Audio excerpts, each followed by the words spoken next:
ఈరోజు మన వాక్య ధ్యానాంశము తెలుసుకో, ఊహించవద్దు. ఈ రోజున చాలామంది పోహల మీద ఆధారపడుతుంటారు. హాస్పిటల్కు పోయిన తర్వాత ఊహించటం మంచిది కాదు. సాధారణంగా రోగులు తెలిసిన వైద్యుడి దగ్గరికి వెళుతుంటారు. అలాగే ఈ లోకాన్ని విడిచిపెట్టే సమయం వచ్చినప్పుడు తర్వాత ఏం జరుగుతుందో ఊహించటం మంచిది కాదు.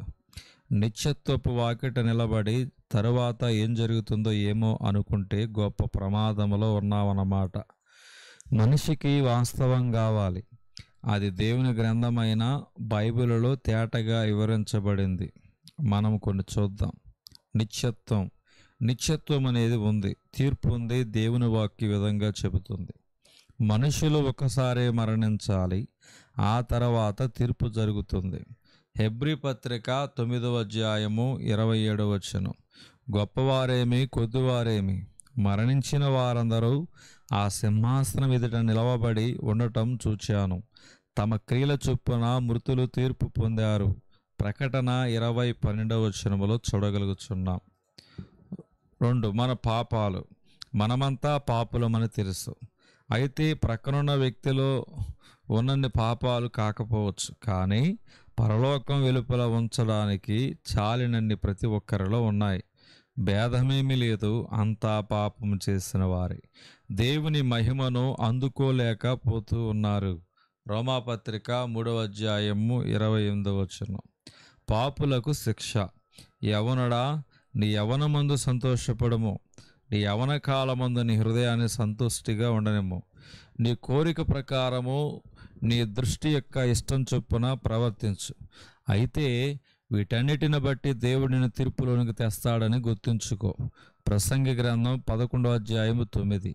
పిరికివారు, అవిశ్వాసులు, అసహ్యులు, అంతకులు, వ్యభిచారులు, మాంత్రికులు, విగ్రహారాధికులు, అబద్ధికులు అందరూ అగ్ని గంధకాలతో మండే గుండములో పాలు పొందుతారు. ఇది 2వ మరణం. ప్రకటన 21:6. పాపం మూలంగా వచ్చే జీతం మరణం. అయితే దేవుని కృపావరం మన ప్రభువైన క్రీస్తునందు నిత్య జీవం. రోమాపత్రిక 6వ అధ్యాయము 23వ వచనం. తరువాత నరకం అనేది ఊహ కాదు. ప్రజలను భయపెట్టడానికి కల్పించబడిన స్థలం కాదు, అది వాస్తవం. ఎవని పేరైనా జీవగ్రంథమందు వ్రాయబడినట్టు కనబడని ఎడలా వాడు అగ్నిగుండములో పడవేయబడతాడు. అగ్నిగంధకముల గుండములో క్రూర మృగము, అబద్ధ ప్రవక్త ఉన్నారు. వారు యుగాయుగములు రాత్రింబగళ్ళు బాధించబడతారు.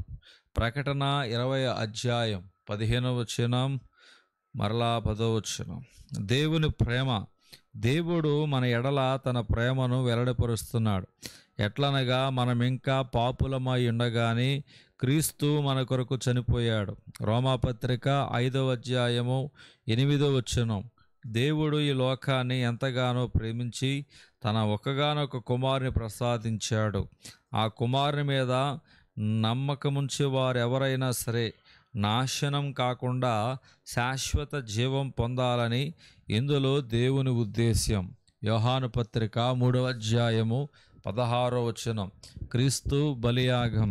క్రీస్తు మనలను ఇప్పటి చెడ్డలోక యుగం నుండి విడిపించడానికి మన అపరాధాల కోసం తనను తాను మరణానికి అప్పగించుకున్నాడు. గలతీ పత్రిక 1వ అధ్యాయము 4వ వచనం. 1 పేతురు 3వ అధ్యాయము 18వ వచనం. విశ్వాస ఫలం. నా మాట విని నన్ను పంపిన వాని యందు విశ్వాసం ఉంచేవారు శాశ్వత జీవం గలవారు. వారు తీర్పులోకి రారు, మరణములోంచి జీవములోకి దాటారు. యోహాను 5:24. ప్రియ సోదరి, సోదరుడా, పై చెప్పిన వాస్తవాలను ఎప్పుడైనా ఆలోచించావా? యేసుక్రీస్తు ప్రేమను బట్టి విశ్వాసి ఆనందిస్తాడు. ఆయన తన కోసం చేసి ముగించిన కార్యములో నమ్మకముంచి ధైర్యంగా ఉంటాడు. విశ్వాసి కృప ద్వారా యేసుక్రీస్తునందు నమ్మకం ద్వారా రక్షింపబడి ఉన్నాడు కనుక శిక్ష క్రిందకి రాడు. తన ఆత్మ విషయం అంతా సవ్యంగానే ఉంది. నీ మాట ఏమిటి? నీవు రక్షింపబడినావా? వేషధారణ, డ్రామారావు, అభినవ పరిసయ, శిరోమణి, ప్రార్థన, ఉపవాసం, దాతృత్వం పగట వేషాలు కావు. దేవుడు కొద్ది వాక్యం దేవుడు దీవించునుగాక.